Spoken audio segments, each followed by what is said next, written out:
Başını belaya sokma dedektif. Söz veremem size yüzbaşı. Çünkü ben tehlikenin ta kendisiyim.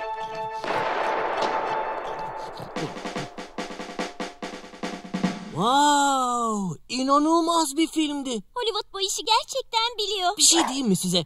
Ben de böyle bir film çekebilirim. Maceranın doruklarına tırmandığı, gizemli bir dünyanın kapılarını aralayan, romantizm ve entrika dolu muhteşem bir film yapabilirim. Yapamazsın. Yaparım. Yapamazsın. Yaparım. Yapamazsın. Osman ne yapıyorsun burada? Yaparım. Kapı açıktı girdim. Yapamazsın. Ne yiyorsun sen? Yaparım. Kaplumbağa bayıldı. Elinize sağlık. Muhteşem olmuş. Yaparım. Yapamazsın. Yaparım. Yapamazsın. Yaparım. Yapamazsın. Yaparım. Ben kaplumbağa bayıldı yapmadım ki. Vallahi mı?